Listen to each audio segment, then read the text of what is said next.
Hello students, आप लोगों का यूनिट टेस्ट हमको लगता है अच्छा ही गया होगा। अगर आप उस यूनिट टेस्ट में जितने भी क्वेश्चन को सॉल्व किए होंगे सब पढ़ाया हुआ क्वेश्चन है और सब बोर्ड एग्जाम्स में आया हुआ क्वेश्चन है। आप अपना असेसमेंट किए होंगे और पिछले 3 सेशन में हम magnetic effect of electric current बताते आ रहे हैं। आज उसका चौथा सेशन है। इस चौथे सेशन में आज हम force on A current carrying conductor in a magnetic field को डिस्कस कर रहे हैं। इम्पॉर्टेंट टॉपिक है और इसका एनसीईआरटी में पेज 230 का एक्टिविटी 13.7 का एक फिगर हम ड्रॉ किए हैं। आप इस फिगर को ध्यान से देखेंगे कि ध्यान देना है एक करंट कैरिंग कंडक्टर। ध्यान दीजिए तो ये एक कंडक्टर है, इसमें करंट फ्लो हो रहा है। तो इस कंडक्टर में करंट फ्लो होगा तो ये अपने चारों ओर एक मैग्नेटिक फील्ड बनाया। राइट हैंड थंब रूल से हम बताएं इसको मैग्नेटिक फील्ड बनाया ये। लेकिन ये मैग्नेटिक फील्ड इस करंट कैरिंग कंडक्टर का मैग्नेटिक फील्ड है। इस इंपॉर्टेंट बात समझना है, ये कंडक्टर कैरिंग करंट है। It produces magnetic field but can never experience force by its own magnetic field. अपने मैग्नेटिक फील्ड के कारण उस कंडक्टर पर कोई फोर्स नहीं लगेगा। If this conductor carrying current placed in inform magnetic field, ये कंडक्टर को अगर मैग्नेटिक फील्ड के अंदर रख दें then it experience magnetic force. तो ये बात सबसे बेसिक इशू है, इसको ध्यान से देखना है कि आप बेसिकली क्या जाने कि एक conductor carrying current produces magnetic field but when this conductor carrying current placed in external magnetic field then it experience magnetic force. Otherwise it's by its own magnetic field there is no any magnetic force. तो इस activity को बताने के लिए हम ये figure activity 13.7 है, एक स्टैंड है। उस स्टैंड से एक हम कंडक्टर, एक एल्युमिनियम का, चूँकि लाइटर कंडक्टिंग मटेरियल है, एक सस्पेंडेड फ्रीली सस्पेंडेड है, A B metallic rod aluminium का है और इस मेटेलिक रॉड को एक मैग्नेटिक फील्ड, एक हॉर्स शू मैग्नेट है नॉर्थ पोल और south pole. So magnetic field is vertically upward, north से साउथ की ओर होगा। So this is perpendicular to plane of paper और ये प्लेन ऑफ पेपर ये हॉरिजॉन्टल है और ये वर्टिकल है। तो एक इस मेटेलिक रॉड, एल्युमिनियम के मेटेलिक रॉड को एक इलेक्ट्रिक सर्किट से जोड़ा गया है and this metallic rod is placed in this magnetic field. जब हम स्विच ऑन करेंगे तो ध्यान देना है, स्विच ऑन करेंगे तो इस मेटेलिक रॉड में करंट फ्लो करेगा बी से ए की ओर। तो क्या हुआ, एक conductor carrying current, a conductor carrying current placed in magnetic field, a conductor carrying current placed in magnetic field then it experience magnetic force. तो एक्टिविटी में क्या देखें कि ये एरो मार्क आप देख रहे हैं कि when circuit is on at that instantly there is deflection, there is oscillation towards this side. ये जो लेफ्ट साइड है ना, तो ये डिफ्लेक्शन हो गया ऐसे। So there is deflection. Why there is deflection? It is at rest because it is suspended, freely suspended through this stand. But when circuit is on and in absence of this horseshoe magnet, in absence of this magnet, if there is flow of current then there is no any deviation.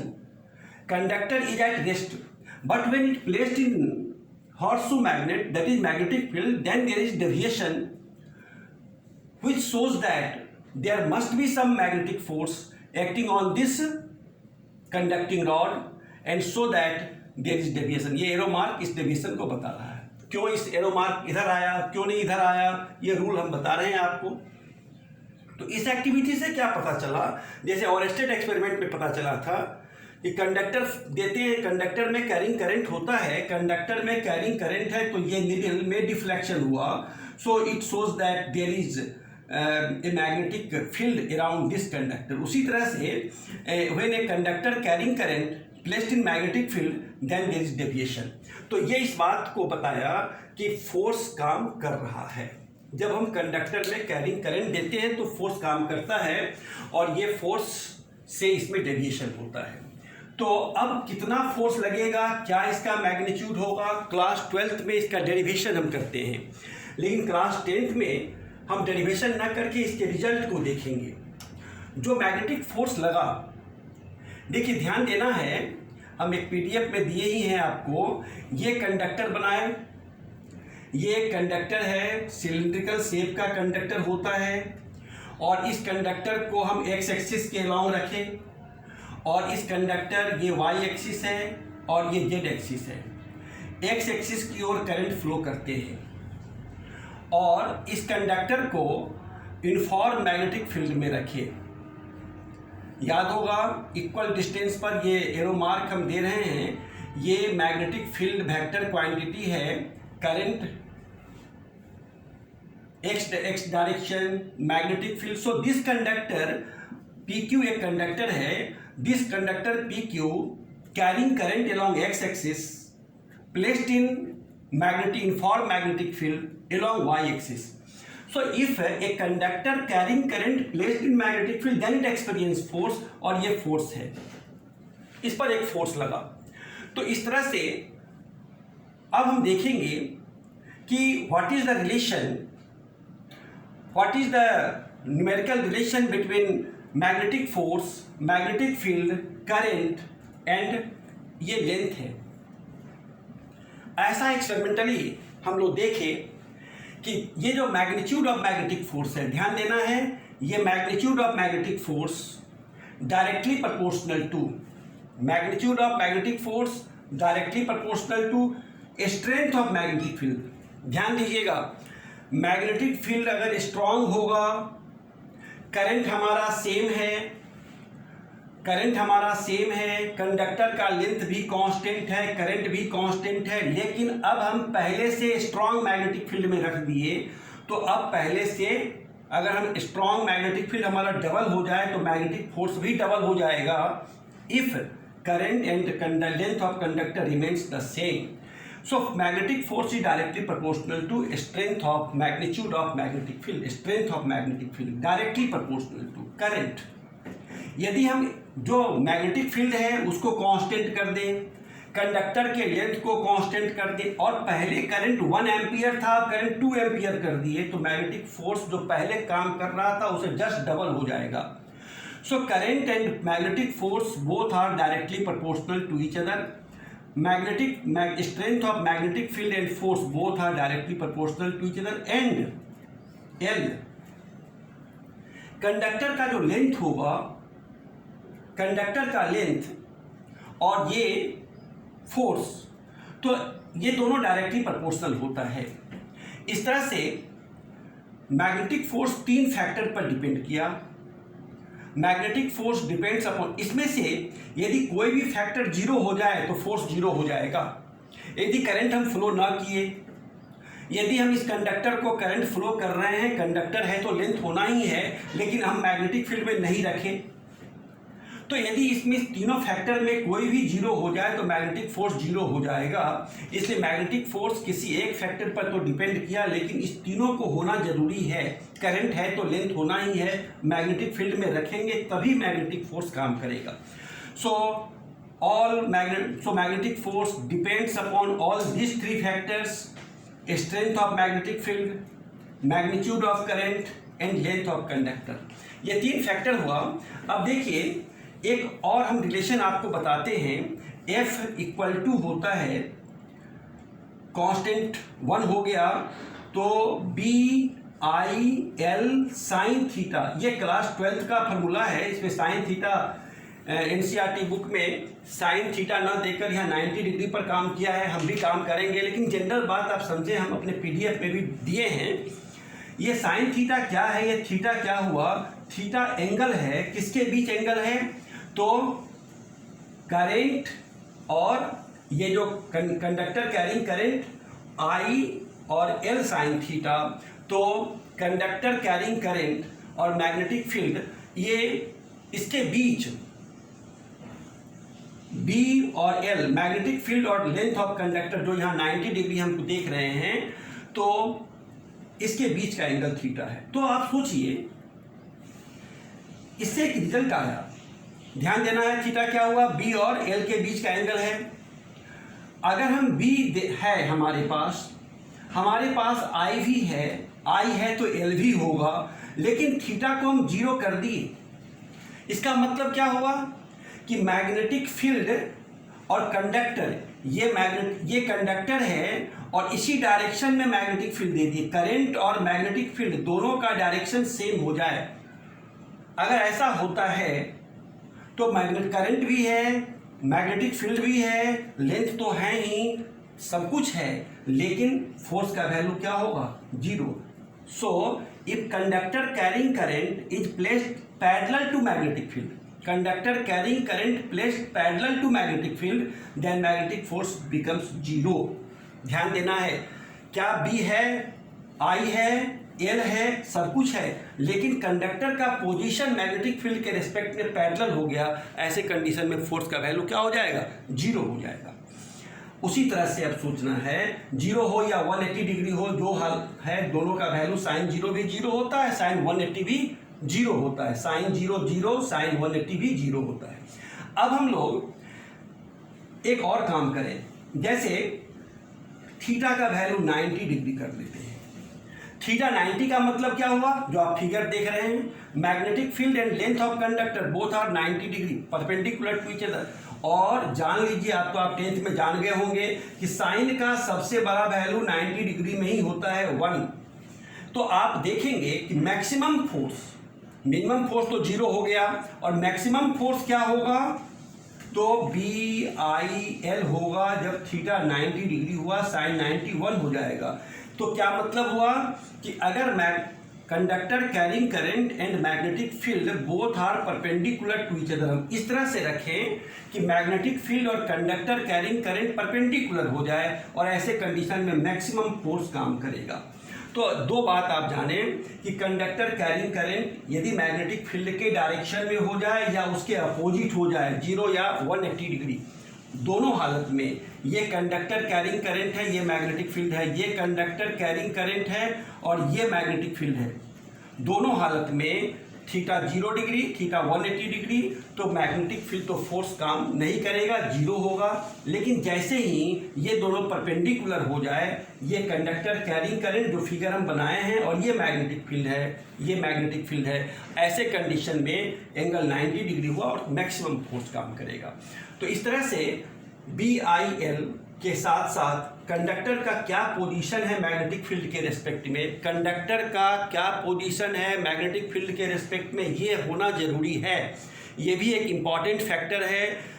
10th में केवल language में लिखा हुआ है कि conductor, लिखा हुआ है एनसीईआरटी बुक में कि force is maximum only when conductor carrying current and magnetic field both are perpendicular to each other. तो आप कह सकते हैं वाई सर, तो ये एक फार्मूला है जो 12th का है, इसलिए आप इस बात को ध्यान देंगे कि थीटा पर भी डिपेंड करता है।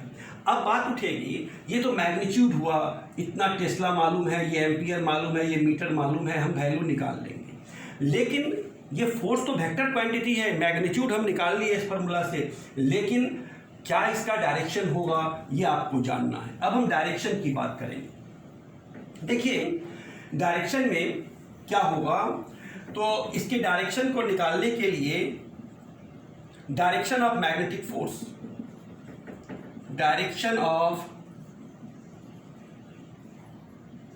मैग्नेटिक फोर्स, ध्यान देना है मैग्नेटिक फोर्स के डायरेक्शन को कंडक्टर कैरिंग में करंट में जो मैग्नेटिक फोर्स का डायरेक्शन है उसको निकालने के लिए हम लोग क्या लेते हैं, फ्लेमिंग्स लेफ्ट हैंड रूल।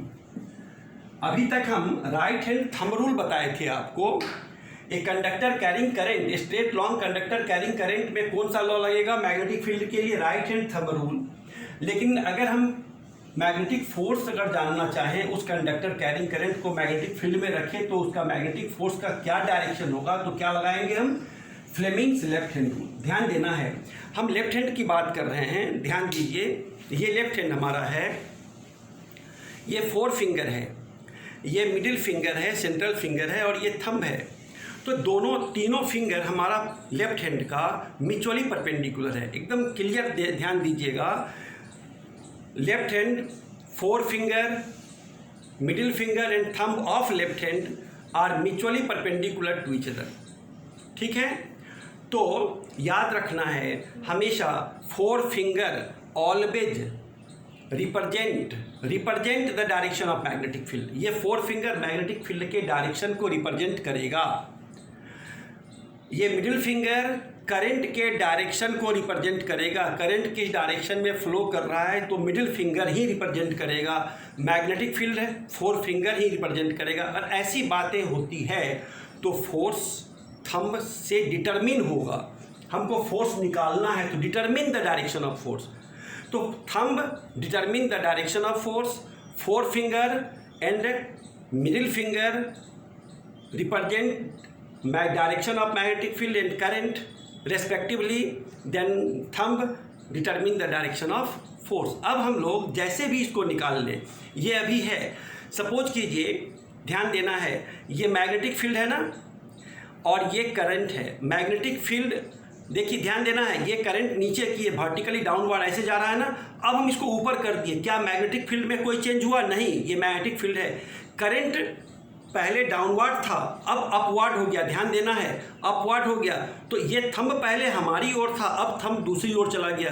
तो हम ये इस डायरेक्शन में था, मतलब ये राइट था, अब ये लेफ्ट हो गया। तो बताइए, तो डायरेक्शन अगर करंट के डायरेक्शन को रिवर्स कर दें तो मैग्नेटिक फोर्स भी रिवर्स हो जाएगा। एकदम इंपॉर्टेंट सा बात है, याद रखना है। अगर हम मैग्नेटिक फील्ड के डायरेक्शन को नहीं बदले, करंट के डायरेक्शन को रिवर्स कर दिए तो मैग्नेटिक फोर्स भी रिवर्स हो जाएगा। एक बात। दूसरी बात देखिए, ये हमारा मैग्नेटिक फील्ड है।